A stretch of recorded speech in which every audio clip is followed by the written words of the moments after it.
Thank you to everyone that has joined thus far. Just going to go ahead and wait another minute or so, and then we'll start the webinar. Thanks.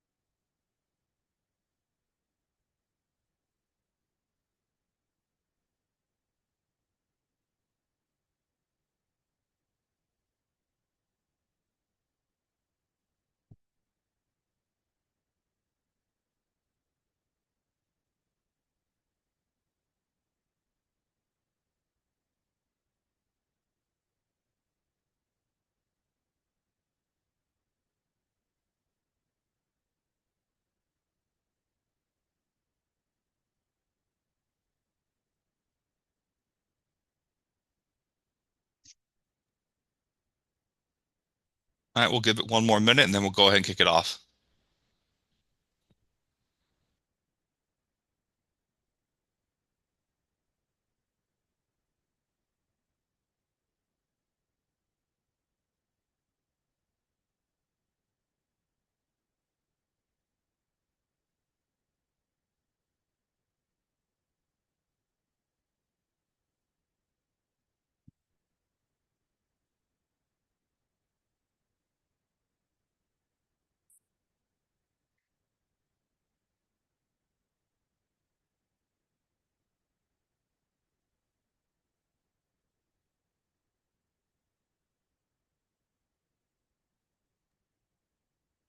All right, everyone, thank you so much for joining. This is our Q4 Battlefield call. A lot of great information around FedRAMP will be discussed today. Got a number of speakers. Kristen Reedy, who's our ACS overlay here at TD SYNNEX Public Sector, manages all the ACS business. And then Joseph Noori will be talking about giving a public sector overview. Bruce Milligan is going to go over FedRAMP at a high level. What is FedRAMP and all that goes into that. Wes Newman is going to do a capability overview of the products. Jeff Shad is going to, our marketing campaign manager, is going to provide a marketing overview. We'll have time at the end for Q&A as well. And then if time allows, Bruce Milligan will then do a demo of some sales tools that he has put together. So feel free to use the Q&A function. You'll be able to find that at the bottom of the Zoom toolbar. And at the end, we'll go ahead and try to answer as many of those questions as possible. So appreciate everyone for joining. And Kristen, I will go ahead and kick it off to you. Thanks so much. Hi, everybody. Thank you all for joining. Thank you, Adam. I'm just going to take a few minutes of your time today to kind of talk about the process that we're looking at for FedRAMP. Let me just share my screen here real quick. Most of you will probably have run across these forms before. So basically what we have is we have two forms, and we have to have these forms filled out before we can process. So when you submit a request for a FedRAMP product, we will get you your quote, but we will also include these two forms. You can also get these from the one team source as well. You can help your customer in filling this out. So this is the setup form. So section 1, sometimes a lot of people feel better to just go ahead and fill it out themselves because it is something that we can do. The rest of it, as you go down, they can fill out also section 2. And down here, this is where you would really want the customer to be filling this out, because we want to make sure that we have the correct information, the contacts, the admin information. Down here, this is only for the processing side of Autodesk. But again, it's just really important that we have every line in here filled out. It will delay if we have to go back because we are not allowed to submit it prior to having this completed. this is a manual setup. So they're going to be contacted by a Autodesk rep to be able to set them up and get them on the separate FedRAMP platform. So it's going to be a different type of scenario than they're used to with their other Autodesk products. So it's just really important that we set that expectation out. The next form is the eligibility form. So this is just to ensure that anybody who is utilizing this product is, in fact, federally funded or a federal entity. So commercial contractors or other entities along those lines will need to fill this out to show that what they're getting funding for, and it has to be signature and dated. Again, this will all be set out. The thing that I don't have today to show you, just because it does come directly from Autodesk, is the NDA form. All commercial entities, to be able to gain access, will have to sign an NDA form. So if you do have a customer that falls into that category, that commercial side category, they will need to reach out to their Autodesk rep and ask them for the NDA form for the FedRAMP products. As far as just the official request, we're just asking everyone to reach out to your normal rep that covers that specific area, whether that be, DOD, VA, whoever those normal reps that you are working with. Still continue to reach out to them when it comes to a FedRAMP product, and just mention the FedRAMP product, and they will pull in myself or Jamie Jones. We are the two that are going to be heading it up. At this point, we will open it up to the larger team once we kind of get through this initial process and get all the kinks worked out and just make sure that everything goes correctly on that. If you have any questions when it comes to the processing side, or what to look for, or anything along those lines, even just pricing, don't hesitate to reach out to us. I'm happy to help in any way, shape, or form that I can. There is a price difference between the two products. So just keep that in mind, that this is a FedRAMP product, meaning that it is on a higher security level. There was a lot of work and effort that was put into creating this FedRAMP product. So there is a significant price increase from the commercial docs to the commercial products versus the FedRAMP product. So just understand that is because of all the work and effort that we had to go into to be able to get this product to where it is now. So, but yeah, I'm here to answer any questions. If you think of anything, and I'm going to stay here on the call for afterwards as well. I am going to go ahead and pass it off to Joseph Noori, who's going to do a public sector overview. Thank you guys so much. I appreciate it.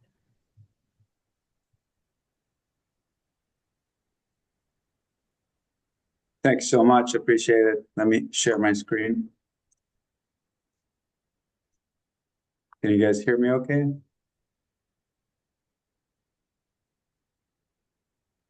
All right. Can you guys see my screen? Team? Perfect. All right. Thank you, everybody, for your time today. My name is Joseph Noori. I'm coming to you from Washington, D.C. I'm a partner manager.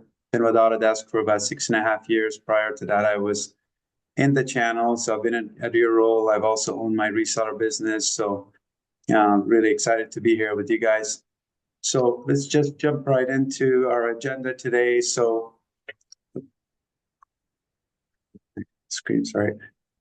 For today, we're going to focus on a couple of areas for you guys. And our agenda for today is just understanding the market, the federal market, some of the key strategies that I'll go over, and then some of the resources that are available for you, both from Autodesk and from DOT. All right. So I have been in the government sector for the past few years, and it's worth mentioning that the government is a very large owner. And on the Autodesk side, we have seen some of our largest deals come in, both on the commercial, on the government side, from our owners. On the government side, what's exciting is that the government owners are mostly behind on the curve, both on in terms of their digital maturity. And as a result of that, you guys see that there are significant opportunities both for training, for consulting services, and also implementation of your IP services. So that's something critical as a partner. This is one area that is often not mentioned. We also see on the government side that they've got significant budgets, right? They've got large workforce, aging infrastructure, facilities are falling apart, the roads and tunnels and waterways that we're coming across, as you guys have seen, the reports are all aging and have built many, many years ago. So there are significant opportunities both on the state and local as well as on the government, on the federal side. So to kind of go over the strategies and how you should think about it, because this is the way I approached my business when I was on the federal side. Understanding the major projects and who are the key stakeholders and the companies that are involved, in addition to the owner, is very critical. And the reason I say this is because when you know who the players are, is that this could also be companies and contractors that your commercial counterparts might be working with. So really understanding who are the key players would then help you understand what kind of projects these are. And then the projects will have regulations. So in the past, we used to see some BIM requirements and some other, regulations that will come in. But now this is coming to the forefront. And what we are seeing is that majority of the federal projects and the state and local will have requirements such as sustainability and traffic analysis and climate change. And what that means is the Autodesk software, Civil 3D, AutoCAD, Revit, most of these are used for these kind of studies. But for sustainability, a lot of this will be into Civil 3D and Revit. And so now government is required to calculate all of those and provide those reports for funding purposes. So it's critical. And so this is something that I want to make sure we look into that. And as we're seeing the people in the project and the regulation, that would help you, when you're connecting with the folks that are involved in there, that will help you with your talk track and things that are important to them.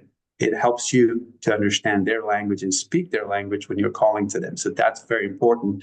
And when you do that, you can also position your offering. So for example, if I'm reaching out to state and local and they have a sustainability requirement and they're using AutoCAD, this will be a perfect opportunity for me to talk to them about Civil 3D and Revit and how they can then report and make sure that they're compliant. So these things, as much as they're simple and obvious, will help you guys identify new pipeline and then also reach in outside of the design department. So we typically have our customers that are using AutoCAD, but we often forget the project executives and the project admins and the people on their purchasing and some of the other folks beyond facility and design in these various entities. And that's going to help you find net new people.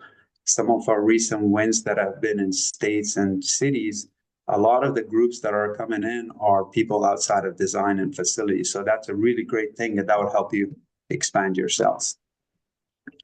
So in terms of pipeline, I'm going to break it down into two sectors, some of the key focus area. I came from the federal side, and we were seeing a significant increase on data requirements and how data could be stored. So what we're seeing is a significant amount of pipeline for Autodesk Vault, and that's our on-prem solution for data management. And it's going to help you guys get into some of these agencies and talk to them about how they're storing data, where are they putting it, what kind of requirements they have, and are they able to meet those requirements or not. So, I would say that make that as part of your talk track. And today you're also going to hear about Autodesk for Government. This is our project collaboration that is in FedRAMP environment. So you're going to see the capabilities and an overview of the solution. So this is a product that most of your federal customers are going to be required to use, and it's going to help you open up a new pipeline for you guys. The other area that I have also seen significant growth for our partners in reality capture. So these are where you provide your services with drones and scanning services, where customers are scanning their facilities and their roads are through drones and other means. And then if they have advanced manufacturing, what we're seeing is a significant amount of 3D printing and those solutions, which are high dollar, lots of consulting, lots of training, and it will help you with your pipeline and consulting services. On the state and local side, we're seeing a lot of our government customers are able to use Autodesk Construction Cloud. So while we have the Autodesk for government for our federal customer, some of your state and local and all these folks are using Autodesk Construction Cloud to manage their construction projects, receive bids, work with their extended team and their contractors. And this is an area that they're also receiving a lot of files. So always lead with that for your state and local folks. We are also seeing that a lot of their AE firms are using these solutions to collaborate with the government. And so your pitch to them and approach will be to have them own their data, make sure that they have access to the data post project when they're operating. And so housing that in their own internal system would be very significant and would allow them to keep or retain control. The other areas, obviously, with Civil 3D, with building standards and training, this is an area that I've also seen a significant growth with our partners, and they are providing lots of training. So obviously, this will be a good thing for city and local communities that are now impacted by climate change. They also have issues with their water infrastructure, the Autodesk water infrastructure, or Innovyze is also something that a lot of folks are considering. If you're not speaking to your customers in those sectors, I say that this is a very good time for you guys to approach them. And we do have a team at Autodesk that can help you position this and provide the technical demonstration and validation. So we're here to help you. And then obviously another common thing, as I mentioned, on the federal side, is the reality capture and drawing. Same thing for cities and counties. They have the same needs and they want to make sure that they record and document their facilities and roads, and those could be done through various Autodesk solutions. So what are some of the resources that are available for you? On the call today, you heard from our colleague here at DLT, but you have a large sales team they have dedicated folks for a lot of your accounts. That should be an extension of your team. Work with them closely, not only just on a quote, but on account planning, opportunities that were lost, things that they have seen. They should be working together with you and you doing the same thing. That's going to help you, reach more customers. They also have a marketing team that is putting out a lot of very good, useful content to the channel and to the customer, excuse me. So use those to make sure your marketing resources are aligned. And then today we're going to hear from Bruce, who is a great resource, and he can help you with plays and talk track and some of the scripts that you could use when you're reaching out to this. On the Autodesk side, you've also got plenty of resources. Partner managers such as myself and some of your accounts will also have partner managers. They're great resources to point you to the sales team. The sales team on Autodesk side, where I came from, are also very interested to grow the business with you guys. So make sure you're working with them.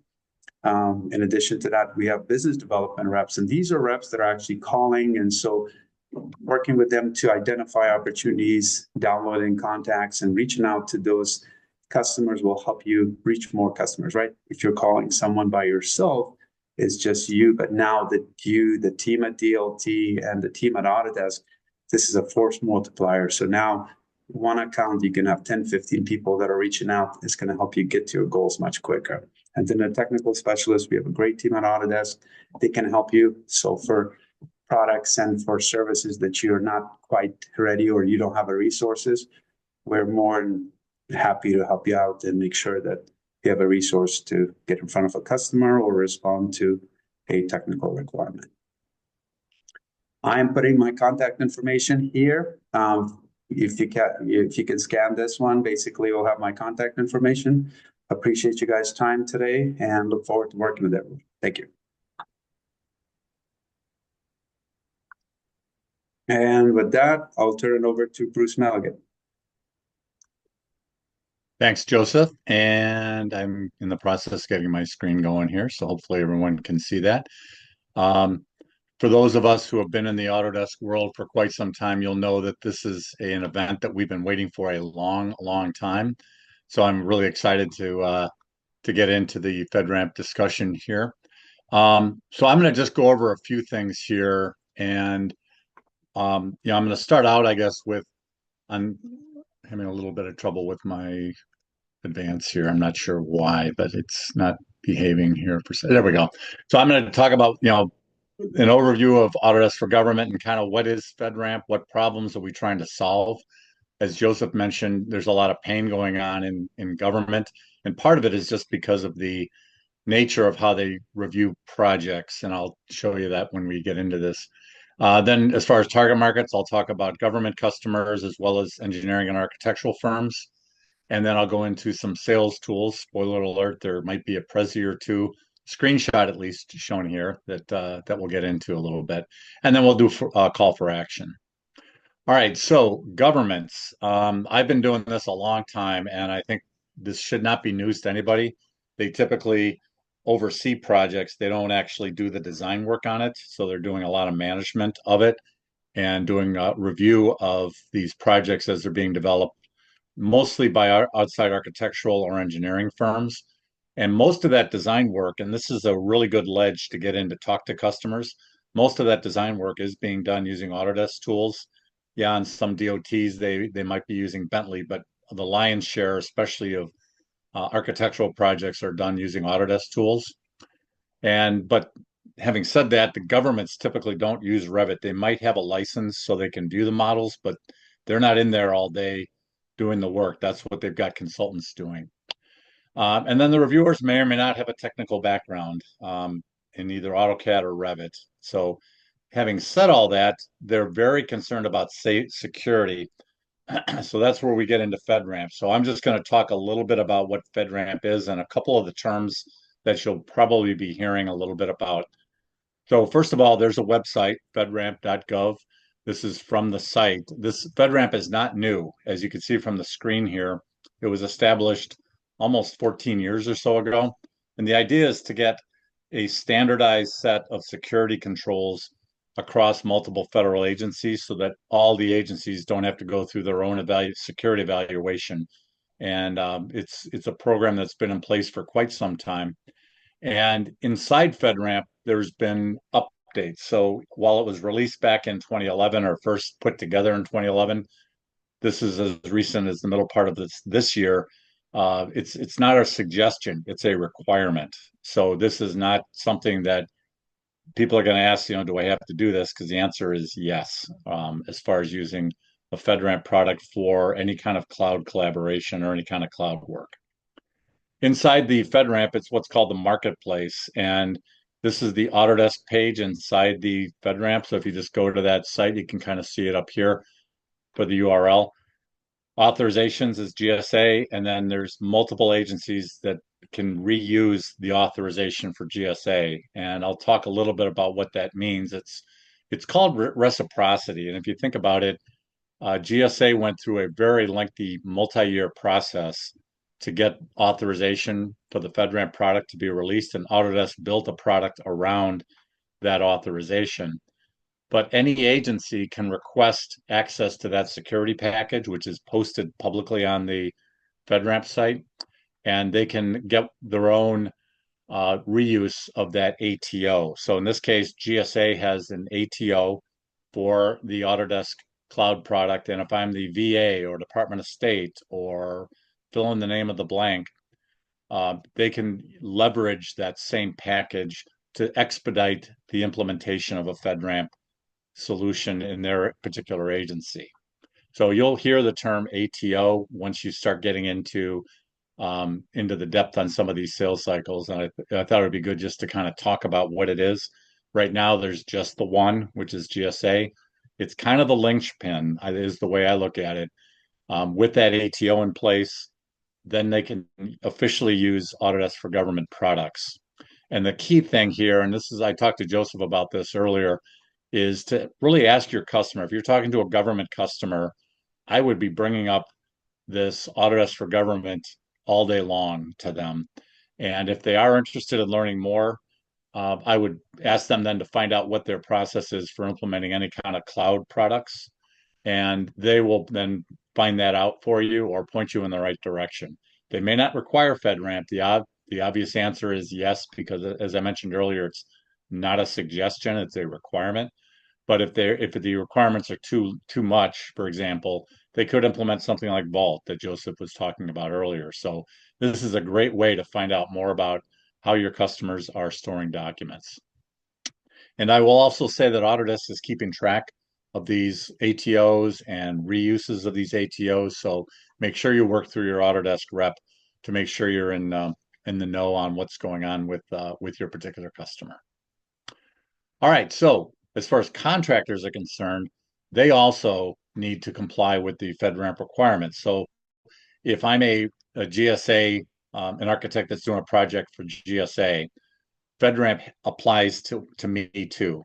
So I have to store my documents. If it's in the cloud, I have to store it on a FedRAMP authorized product. And I'll show you kind of how this works here in a minute.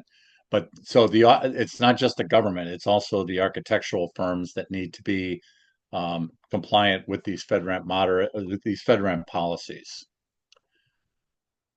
All right, so let's now talk about efficiency. So that's kind of it as far as what FedRAMP is. I want to just give a little bit of an overview, and this hopefully is a review for people, but this is all about saving government funds. So in a 101 type scenario, this should be review for most of you. Most governments have two budgets. One is operating, which is salaries and all the other things that are listed up there underneath it. And then there's also capital budgets. And every government pretty much has a capital budget, which does infrastructure projects, buildings, all the things you see on the left side there. And on the right side is the GSA 5-year capital plan. They sometimes call it CIP. As you can see at the bottom, they've got budgeted $6.5 billion for just for repairs and alterations. That doesn't even include new construction, which, as you can see there, includes more money for that. And you think, boy, that seems like a lot of money, and it is a lot of money. But when the dust settles, they don't always end up with 6.5 billion. Let me explain what I mean by that. So if we take that 6.5 billion for their CIP, not all of it goes for construction. About 80% of it usually does. The other 20% goes for overhead, administrative, IT, other overhead areas that are involved with the project. So out of that 6.5, we're now down to 5.2. And then out of that 5.2, the government usually sets aside contingencies. 15% is an average. It's usually between 10 and 20%. So when you subtract that 788 million from the 5.2, they're really left with 4.4 billion. And I think it's important to note here that don't go into a customer and say, hey, we can save you 20% or whatever off that 6.5 billion. The part where we have an influence with these solutions is in this 15%. And I think you'll see that as we get into the overview of what the solution does at a high level. So this is the number that we can really present a compelling case to save money. So it's still a big number. But what I'm going to say here is out of that 4.4 billion, they still don't end up with 4.4 billion because then inflation does its dirty work. So I'm going to give Joe Bayless kudos. I keep using this article, but it's very relevant here. This is from an industry publication, and they talked to the city engineer at Golden, Colorado, and they did a project for 25 million for an interchange. Then they had to do another interchange, and they thought, oh, we're going to get ahead of the curve. We're going to put in 20% more. We're going to budget 30 million. Well, the bids came in at 40 million because of inflation. So they're basically paying almost twice for the same interchange. And the lesson here for us is that time is not the friend of these capital budgets, because the longer a project gets delayed, the more inflation does its dirty work to reduce the value that they get out of these budgets. So the state of New York did a survey. This is from the New York State Comptroller. They wanted to look at New York City capital projects, and they found, after looking at about 5,000 of these projects, that almost 2/3 of them were delayed at least 3 months past their planned date. So inflation, like the little Pac-Man that we used to play back in the 80s, is eating away at it. And meanwhile, about half of the projects were excessively delayed, meaning more than 3 years behind. And before I talked about 15% as a contingency, this is a detail of what they ended up with. And out of those projects, which involved changes in scope, the net change was 34%. So in other words, they have to add a third almost to whatever they think the project's going to be, just because they know that the project's not going to come in on time and there's going to be changes in scope and design. So inflation and change orders is really what we're trying to address here. And as you'll see, there's some real value that we can bring to this mess that governments find themselves in. So before I get into that, I'll just mention this, that it's not just state and local, but the GSA itself did was evaluated by the General Accounting Office. They looked at, their projects, and 24 out of 36, in other words, about 2/3 of them had rebaselining, which is increases in their budget. And in the example they gave here was a little over 10%. There was a $27 million project, or I'm sorry, 21 million, that got increased by 2.7 million. So it's not just state and local here, folks. It's everybody who does projects. So let's walk through why this happens. So this is a little workflow slide. Some of you may have seen a version of this. Before I get into it, let me say that this is also applicable to state and local.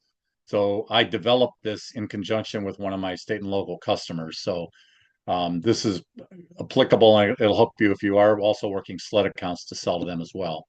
So up here we got the commercial firms. Down here we have the government. When the government gives a contract to Bruce Milligan engineers, I may have engineers in Seattle and Boston and LA and Washington, D.C., and we're all working on this project together. If it's a federal project, they have to set up a little data store over here. And this is what either normally it's going to be an on-site type, on-premise type thing, or it could be a non-purpose built cloud solution like SharePoint, let's say, which does not have tools that are appropriate for doing government work. So all these 4 people working on the federal projects, they're all collaborating, not on the standard cloud, but they're collaborating with non-purpose built tools. And meanwhile, most of them have the Autodesk Construction Cloud over here, the commercial version of it, for doing all their non-federal projects. So they most of them understand it's much more efficient to collaborate on the cloud, but they can't do it because of that FedRAMP requirement that I talked about earlier. So meanwhile, the government down here, they're going to set up a cloud drive. It could be SharePoint, OneDrive, could be a lot of different things. The consultants send the document down here, and then you've got reviewers down here who are going to look at this project. And they're going to be dragging the documents out from the cloud to their own workspace and look at it. This is why they have Revit or Civil 3D or AutoCAD on their desktop. And they have to somehow track who's doing what changes. So they'll set up a spreadsheet, hello 90s, right? The spreadsheets then get populated with all the comments, all the URLs. So all these people are putting stuff in. The manager who's down here is also having to manage all this to make sure that everything's sorted out right. So meanwhile, you could have an elected official over here, or it could be somebody higher up who does not have a technical background, who is going to ping the manager and say, hey, can you get me the latest on this project? And he or she will send usually a CAD file, which means nothing to this person, to give them an update on the project. And meanwhile, everybody goes back to work. And in the meantime, you might have somebody over here who is exchanging data through an attachment with one of the consultants. So you've got really chaos going on with these projects. And frankly, this is just one phase of the project. So once the manager gets everything, she sends it back to the cloud. That sends it back to the contractors up on the top there. And this goes on at the 15%, 30, 60, 90, all these timelines that get put into these contracts. This chaos just multiplies upon itself. So this obviously creates a lot of problems. First of all, it's very time consuming because somebody has to manually check that spreadsheet to make sure it's accurate. Multiple reviewers, they're probably finding the same issues and reporting on it. And the spreadsheet gets out of date really quickly. And as Wes is going to show you, the spreadsheet basically goes away with this solution that we'll be talking about. And also some reviewers are excluded because they don't understand CAD or BIM, and they really don't understand when they get an AutoCAD drawing how to even look at it. And as we've talked about, more eyeballs means fewer errors on projects. So what we end up with, and this is a slide that comes from Autodesk, is most of the data that goes unused, and about 30% of it is lost. And I think you have a better idea now as to why that happens because of the chaos that's going on in these projects. So what we end up with is a situation now that we're going to be hearing a lot about, and that's efficiency. And I promise I'm not going to get political here, but there's a new department, the Department of Government Efficiencies, that is going to be watching out. And one of the 8 areas is going to be tech modernization. And when you're talking with your customers, all you got to talk about is how much more efficient this is than the way they're doing it before. And let me show you what I mean by that. So if we take the drawing that we just had and what happens when you put in the Autodesk for Government solution, what changes? Well, first of all, they can still use this cloud instance, but now they're going to have a purpose-built application for doing the collaboration with the consultants.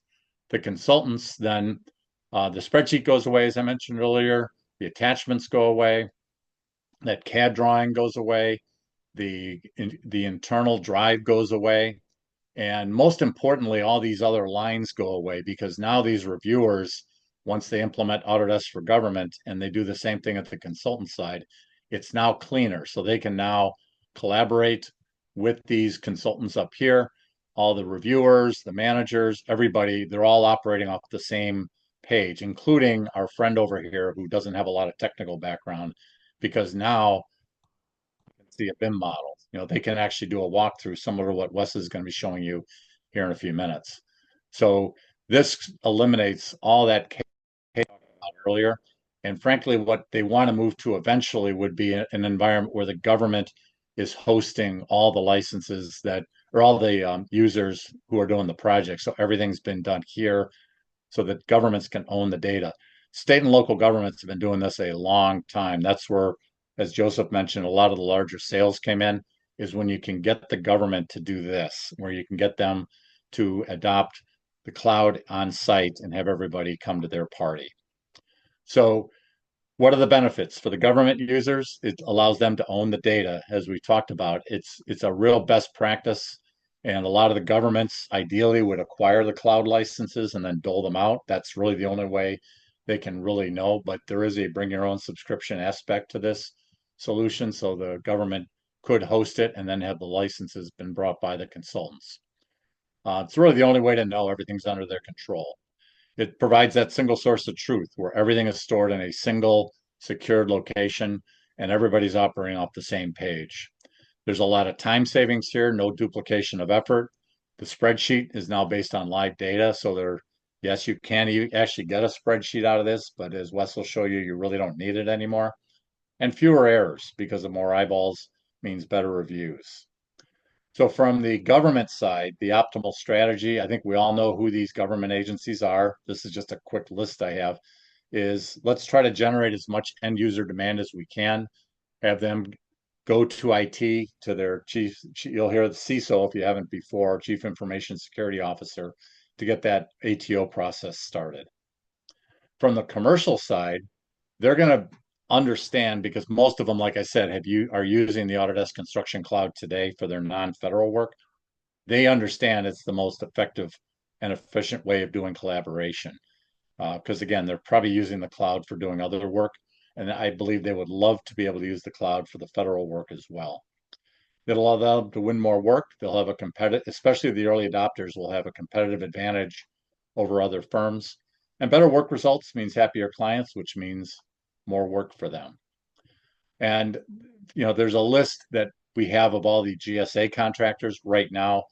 The firm that you're working with must have a client with an ATO to use in production. But having said that, they may want to get licenses, even if they're not GSA contractors, so they can try this out and get and become more familiar with this particular tool because they're going to be using it a lot.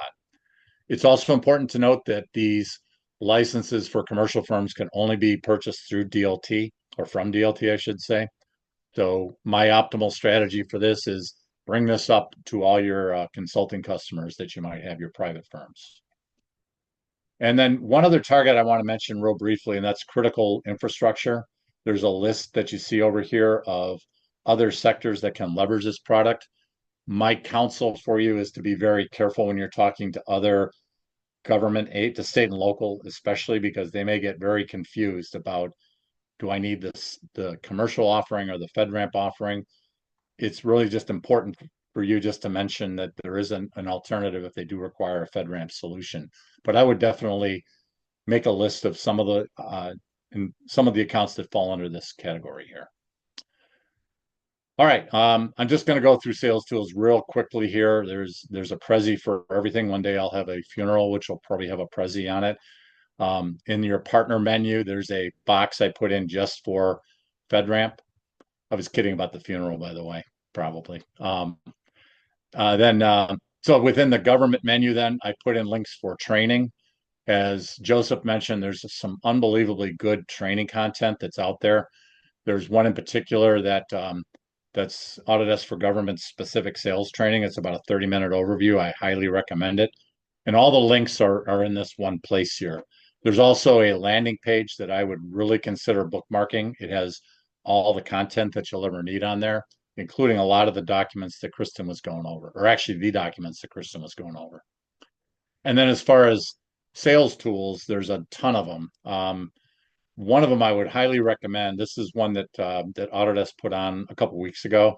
It's a customer-facing webinar that features Autodesk and the government product team with Wes Newman on it. So I highly recommend that as well. So there's plays that we've set up for the government, where this is, an example of the Prezi with a little button. I'm not in the live Prezi right now, but it gives you kind of an overview of what it is.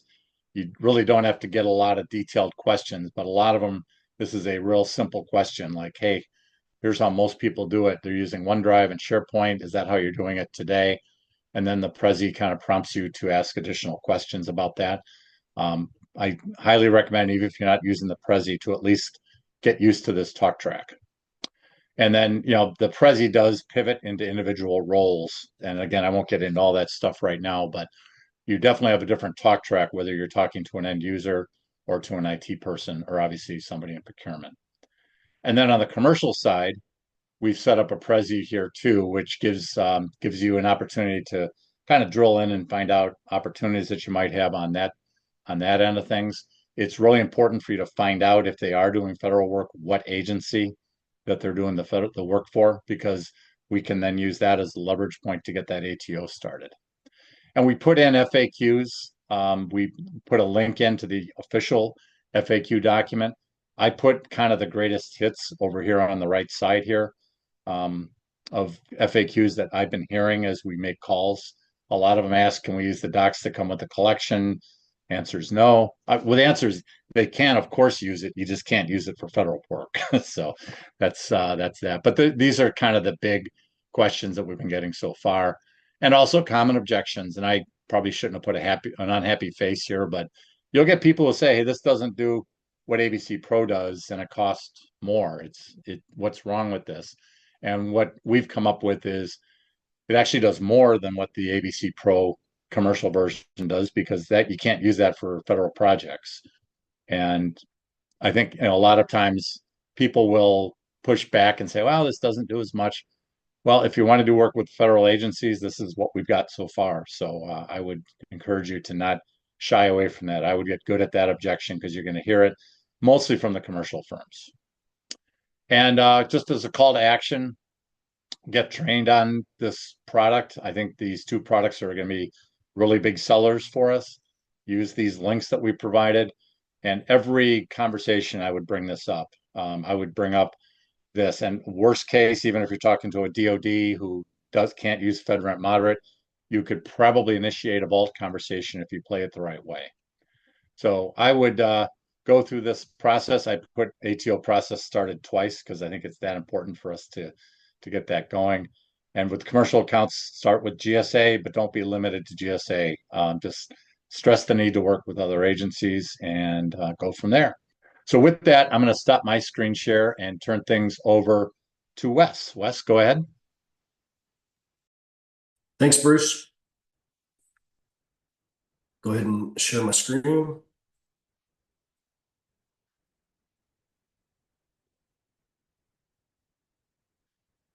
Okay, thanks everyone. My name's Wes Newman with Autodesk. I'm a technical solutions executive. I support the federal sales team. I've been here at Autodesk coming up on 14 years. Previous to that, I was with Bentley Systems for 6, and then in the infrastructure industry prior to my software career. So today, obviously, we've been talking about Autodesk for Government and some about FedRAMP. I've got a few slides here, just kind of orient everyone on what FedRAMP is and some of the features and functionality of Autodesk for Government. And then I'm going to show you a live demo. Okay, so FedRAMP, as you've heard, is a authorization used for cloud services or software as a service. And there's different levels of FedRAMP authorization, low, medium, and high. Autodesk for Government is at FedRAMP Moderate or medium, and that is typical for most civilian agencies like the GSA. So here are some of the non-negotiable things down at the bottom. A couple of the ones I wanted to highlight are the need for single sign-on and multi-factor authentication. This is critical in both security and in getting access to our customers and the companies because as Kristen said, there's a little more setup on the back end to make sure that single sign-on is fully set up and that everybody can log in. And then there's also, notice there's a complete separation from our commercial cloud offering. So I just want to bring this up that this is not our commercial offering, and it is not the same storage. It is not the same platform, and they do not connect in any way whatsoever. Now, with that said, Autodesk for Government is built on the BIM 360 platform. We have two commercial platforms, the Autodesk Construction Cloud, which people commonly refer to as Autodesk Docs. Build is on that. And then we have BIM 360, which is our older platform. And when we first started getting our authorization with the GSA, this was several years ago. And at that point, BIM 360 was the more mature platform and had the more capable um, pieces that we needed to be able to get an authorization. So we moved forward with BIM 360 at that time. So a little bit about the stack and how it's built out. So we're leveraging Amazon Web Services. This is the East-West commercial. And on top of that, we build our APS or Autodesk Platform Services. And from that set of services, we build our Autodesk for Government. And Autodesk for Government has two offerings that we've talked about, Autodesk Docs for Government and Autodesk BIM Collaborate Pro for Government.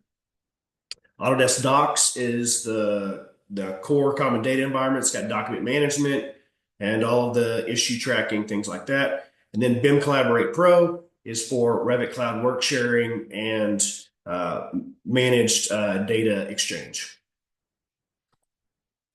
So Autodesk for Government, I want everyone to kind of correlate this to essentially our kind of like our construction cloud, where you can't really purchase the Autodesk Construction Cloud as a product. It has offerings underneath it. The same is true for Autodesk for Government. It is essentially a platform, and then it has offerings underneath it.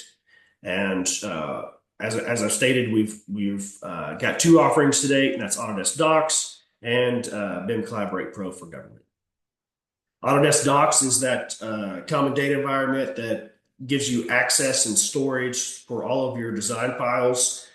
Has the ability to open and read 80 plus file types that are model based. It allows you unlimited storage, the typical version control and history that most common data environments have. And then also the audit trail and activity tracking, which is also mandatory for FedRAMP. It also has all of the issue management and reviews. And this is one of the key workflows that Bruce highlighted and that I'll show you in the product. And then we have BIM Collaborate Pro for government. And this is an additional module. So if you purchase BIM Collaborate Pro for government, you also get all of the functionality of Autodesk Docs. So I just wanted to make that clear. Docs is the primary platform, and then on top of that, BIM Collaborate Pro adds Revit Cloud Work Sharing, which enables multi-user authoring of the Revit model in the cloud, and then also has Design Collaboration module, which allows for that managed exchange of data using independent team working spaces, and then allowing people to work in those independent secure spaces and then share out data at particular times during the project, and which point it shows up on the timeline, and all of the other teams can choose to consume that data. So with that, I'm going to show you now Autodesk for Government and walk you through some of the workflows. Okay, Autodesk for Government, obviously a web app. I'm using Edge. Chrome also works just fine. And when we go to Autodesk for Government, you're going to notice that it's a different URL than our commercial platform. So you have to navigate to a different URL. And once you get there, you're going to be prompted with this splash screen where you have to accept this user agreement.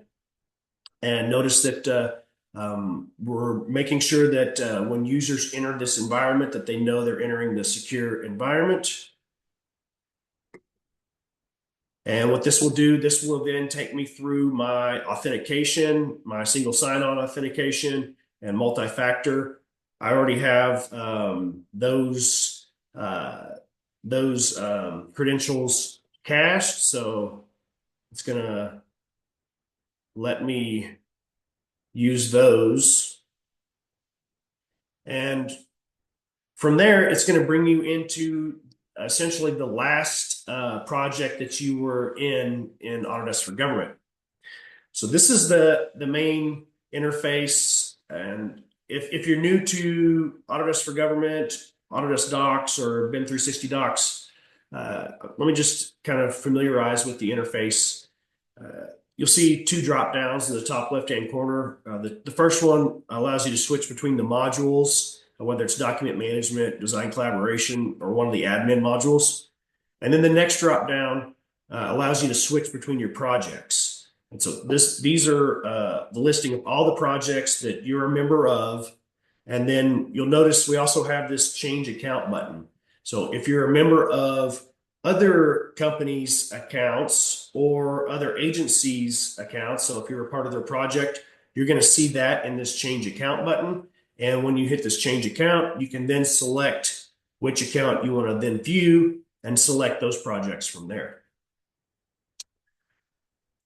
Next up, you'll notice when we switch between the modules, there's going to be a listing of tabs going across the top or possibly down the left-hand side. Those are going to be the main tools that you're going to utilize in that module.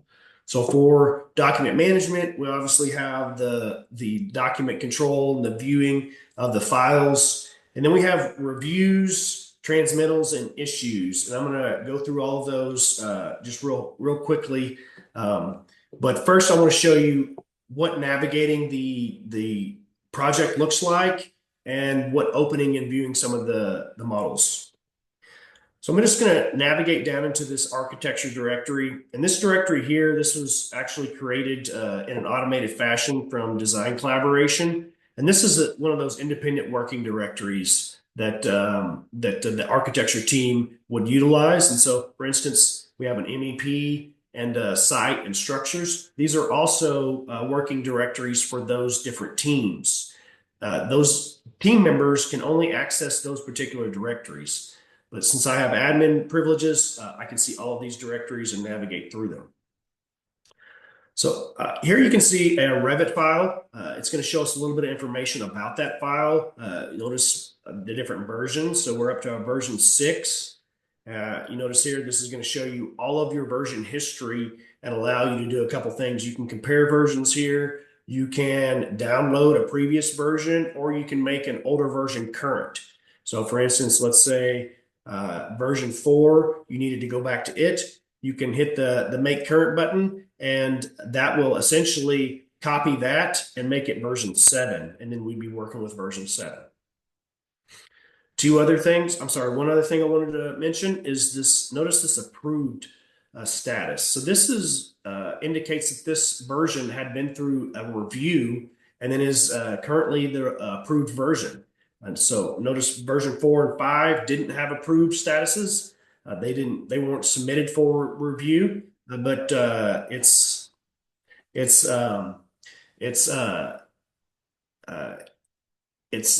gone through multiple revisions and then was submitted for another review, at which point it was approved. Okay, so let's actually open the file now. When we open the file, once again, you're going to be presented with a set of tabs on the left, and these tabs are going to be different depending on the type of model, but you're typically going to have the views. So notice we have 3D views, and we have also our 2D sheets.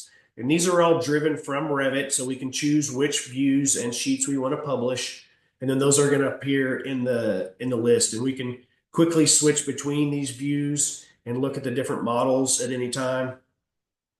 Navigating the model is pretty simple.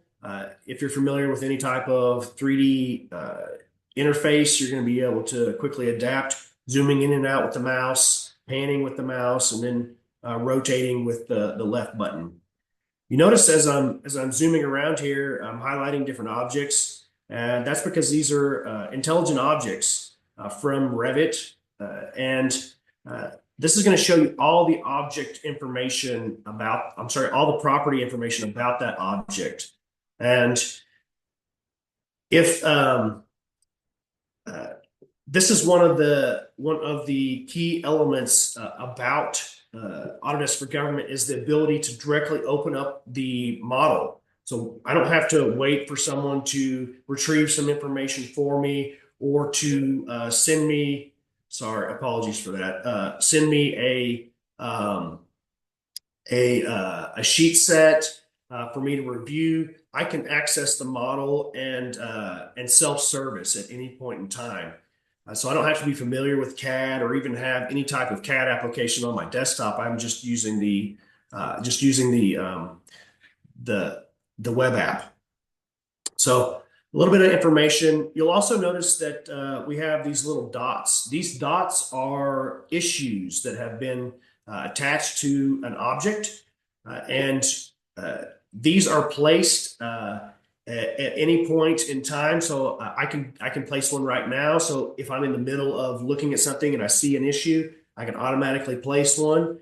And these issues are essentially allow you to build a to-do list for your project. And they can be fully customizable. An issue essentially allows you to assign it to somebody. They are sent an email. It's attached. The document is linked so that when they click on it, it's going to bring them directly to the document and open up the view that the creator had. So for instance, if I click on this issue here, it's going to open the issue and take the view to the original one that the creator had. At which point I can then interact with the issue. I can change the status. I can add attachments or track the activity. And also notice we can add comments. So you can use this as an audit trail for your issue and continue tracking these things until they're fully resolved. At which point you can change the status, answered, closed, or void. And then these are all going to show up in that issues panel at the top that I showed you. So notice if I go over to the issues, this is going to be a roll-up of all the issues on the project.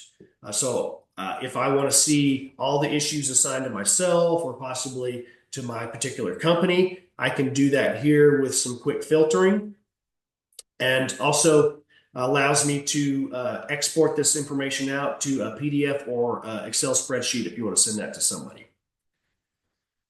A couple of the other type of workflows or things that help with the design review process are the reviews themselves. So reviews are a way to set up a managed process, and these are completely customizable. You can have a one to multiple steps, one to many people, group reviews.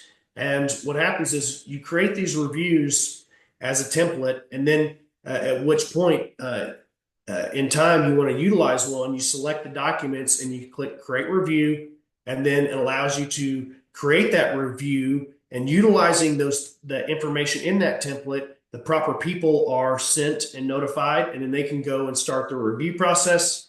And when the files are approved, they'll get that check mark approved status that you saw. And then when they are rejected, they'll have a red X on them. So for instance, if I drill into this initial package, you can see that I had a subset of files here. So 4 that were approved and 1 that was rejected. At which point we would have to go and deal with that rejected review, and maybe possibly make some modifications and then resubmit for a review on that particular file. But we have the full activity status here, and we can see who did what and when, and it's fully visible to and transparent to everybody on the project who has access.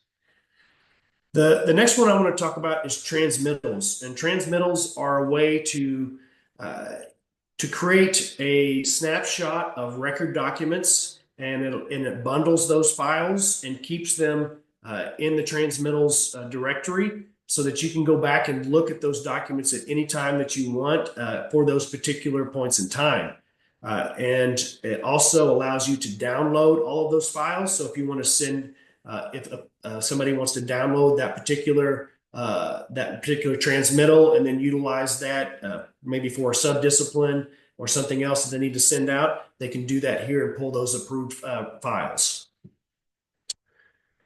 Okay, real quick, just want to jump back to some of the architecture, this file, and talk about the versions real quick. So I talked about version compare, and this is another really nice feature for doing design review. So if I want to compare 2 different versions and see what has changed in between these 2 approved versions, I can see that. So I'll select version 2, select version 6, click compare, and then it's going to allow me to pick which views or sheets I want to compare.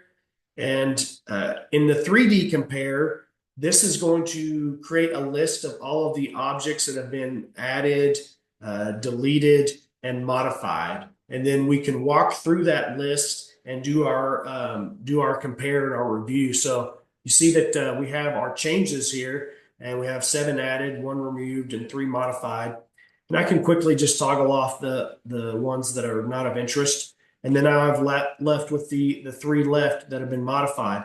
If I want to select that object, it will zoom me directly into it and then show me the attributes and information that has changed in between the 2 versions. So you see this offset had changed, by what's that, 3/8 of an inch there. And then you also notice that down here at the bottom, we have a show in model. So we can click this button, and if you watch this window and I click the other one, you'll notice that the window rotation had essentially changed in between, or window mirror in between the 2. So that's what had happened between version 2 and version 6 to essentially this window and that one. So that's a little bit about version compare. And just in general, a little bit about some of the document management features that are available in Autodesk for Government. Now, talking about some of the differences in Autodesk for Government and the commercial platform, on the document management side, there's not a whole lot that is different. A couple of the things, it doesn't have recap support, so you can't view point clouds. It does not have desktop connector support, and it does not have the Office 365 integration. Those are the three major things that it does not have, that the commercial side does. Okay, so moving on to design collaboration, or BIM Collaborate Pro for government. And the first half that I talked about was Revit Cloud work sharing. And Revit Cloud work sharing is the piece that allows multiple people to access the model at once, and essentially create work sets, and then assign those work sets to specific people so that multiple people can access that file. So when we create when we enable the design collaboration module, it's going to prompt us to create some teams or select folders for previous teams. And here you can see that I have a listing of all the teams in the project. So I have got those MEP, site, and structures. And if I zoom out here, you can see we have a series of these little squares and rectangles. I'm sorry, and circles. And those are going to indicate packages that have been shared out, consumed, and files that have been saved and versions created. And so what this does is allows us to visually see the data that has been shared out with us, and then at which point we can select some of that data. So if we want to look at this site package, it's going to have essentially this DWG, and we can open up that DWG and do a review on it. And then if we find that acceptable, we can then consume that file. And when we consume that into our team, it's copied down into a consume directory, and then we can use that as a reference in our project for our part of the project. So for instance, if the MEP team shares out, their model, the architecture team can then consume it, at which point then they would reference that consumed model. They're not going to make any edits to the MEP model. They just need it for reference for their part of the project. When the MEP team makes modifications and then needs to update, they do so at whatever agreed upon time, or when they have an internal approval that's done, and they create this package. And then the package is created again on the timeline. And then anybody that's a part of the project can then consume that file. And then essentially their previous one is up versioned and everything is updated, and everybody gets to view the latest model. So that's conceptually how the package creation and management works. And then the packages themselves appear as files and documents inside of Autodesk for Government.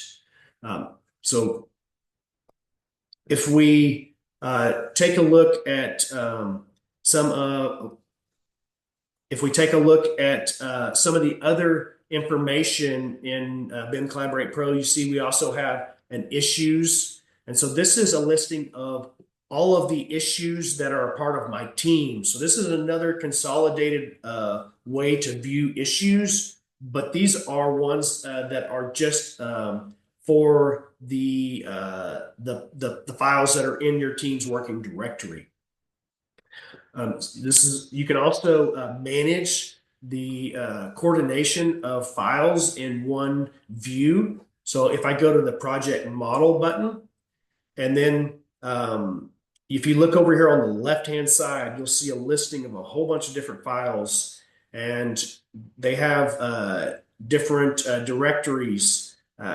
The architecture directory is my team that I'm working in. So that's the team that notice up here says architecture. So it's going to show me all of my files first. And then the MEP, site, and structures, this is all the data that I've consumed. So this is all the data that went down into my consume directory. And then in this view, I've got access to be able to turn those things off and on whenever I want. So if I just turn this down to structures here, now I can view the structures. information, I can do review on that. If I want to layer in the MEP, I can layer the MEP on top of that. And I'm not in any one particular file. I'm just in the application. I'm toggling on which files I want to view. And then when I come back to this view, it's going to save that view for you and all of the different models that you have turned off and on. So this is a great way to, again, do some coordination and some review of the different files. Okay, so talking about some differences in the commercial BIM Collaborate Pro and the Autodesk for Government version, there are some major differences. For one, model coordination is not available. So that's one piece that's not in there. The next piece is collaboration for Civil 3D and collaboration for Plant 3D are not included either. So essentially, the two big things that it has is Revit Cloud Work Sharing and the Design Collaboration module for doing your managed package creation.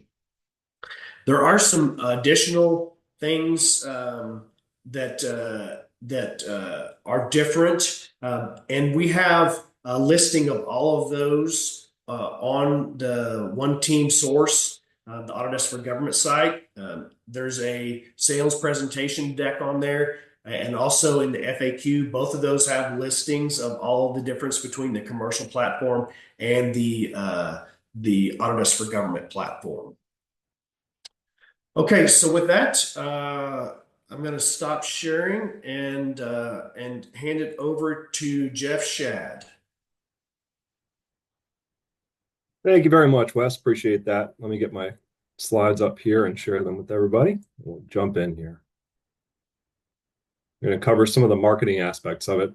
Very broad kind of look at the marketing, but I want to talk everybody through it.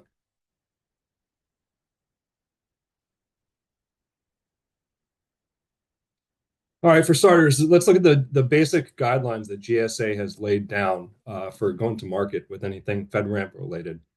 The first thing they're talking about is the registration symbol. It's got to be used with the FedRAMP name the first time, but every other instance after that, you can exclude it. You don't need it.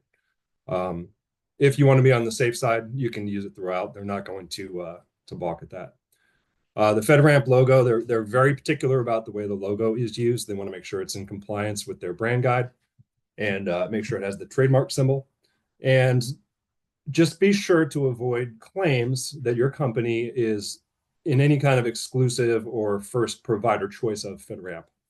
That's something you want to avoid at all costs. And the logo, the name, anything that implies kind of an endorsement of your products, your services, anything that says, FedRAMP has authorized Autodesk for Government as its choice, that's out. We cannot do that. So just be very careful about what you do in that regard as you're going to market. Again, don't tie it into any other company name, any product name, service name, any of those things. There is a guide, a full guide you can download at the link at the bottom of the slide. I recommend everybody does do that. It will take you through all of the details.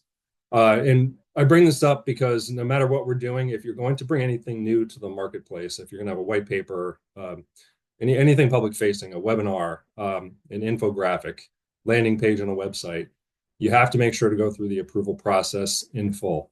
FedRAMP says it takes about 10 business days. That was my experience. That's what I found. So just be sure that we are, covering these guidelines here in full as we go to market. And just say it up front before I go to the next slide. If anybody has any questions about this part of it, feel free to get in touch with me. My email is at the end of my slides. All right, let's take a look real quick at the current approved marketing assets that we have. Currently, there is a white paper. Federally authorized products bring commercial capabilities to federal AEC teams. It's a brief 2-pager, I believe, and it's concise, and I've used it already. This is in One Team source, so feel free to go over there and get that if you don't have it already. And there also is the on-demand webinar, which I believe Bruce mentioned before, Bring the Power of Cloud to Your Federal Building Projects. These are two things you can and should use now. And also in One Team Source is a series of videos, which I myself am currently putting onto our website. So that is in process. And the next slide is going to speak to what we've done to date and what we have as far as email and social content. That said, I just wanted to say that, with the videos and the on-demand webinar, I'm also in the process of going and getting approval from GSA for the next wave of our campaigns and waiting on that right now. So, nobody's excluded from that approval process. And then next, here's just a quick snapshot. You can feel free to ping me. Some folks have received this from me already, but if you have not, please reach out to me. I can provide the email copy to you. This is the email series that I did to get started. This was approved by GSA, and that's the social copy and imagery that was approved as well there on the right. So this is very brief. I just wanted to run everybody through it. Just so everybody knows kind of the standards, where we are, what we have now, and what the process looks like going forward, and making sure we're following those guidelines.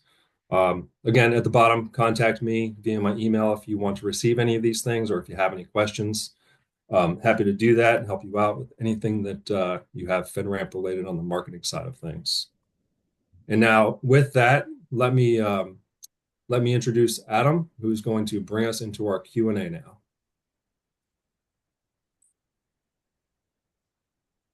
Thank you, Jeff. Appreciate it. So we do have a couple questions right now that I will go ahead and pose to some of the speakers. So the first question that I saw earlier was local government use is okay as well. It does not just have to be the federal government. So Kristen, if you want to go ahead and step in, I know you have a couple things that you can say about this. Sure. So, yeah, actually, that's a really great question. And I can include a link here. Yes, there is SLED. It's called the critical infrastructure that does qualify for this. There's actually a list of those, and I will include that link so that you can check that out on your own in the chat. But it includes things like chemical buildings, commercial facilities, even like stadiums can be considered a critical infrastructure because it's their fallout zone for their cities, dams. It's quite a large group that does include. So absolutely, there's a lot of opportunity out there. And I'm going to put that link into the chat so that everybody can have access to that. Appreciate it. Thank you, Kristen. The other question that came up is, and Bruce, maybe you or Wes can speak to this. Does the government have to host the projects? Yeah, it's best, best case, yes, they would want to host it. But if I'm doing work for GSA, let's say, I could, and there's an ATO in place. That's the important part of this. I could internally with GSA site host, but obviously the real benefits to this is if the government sets it up as well. So I guess the short answer to that is not necessarily, but it is best case to have the government host it. Appreciate it. Thank you, Bruce. I don't see any other open questions in the chat right now. I'll give it another 30 seconds just to see if any further questions come in. But for the time being, I just want to thank everyone for joining and all the hosts or panelists that presented information on the webinar. I really do appreciate your time and the effort that you put into this. A lot of great information. If anyone does have any follow-up questions about the webinar, please reach out to me directly. And if I need to point you in the direction of Kristen or Joseph or Bruce or Jeff or Wes, I will go ahead and do that myself. So it doesn't look like there are any additional questions, so I will go ahead and stop it here. So thank you so much for joining us, and please reach out with any additional questions. Thanks so much. Thank you, Adam. Thanks for putting this together, Adam. Thanks, Adam.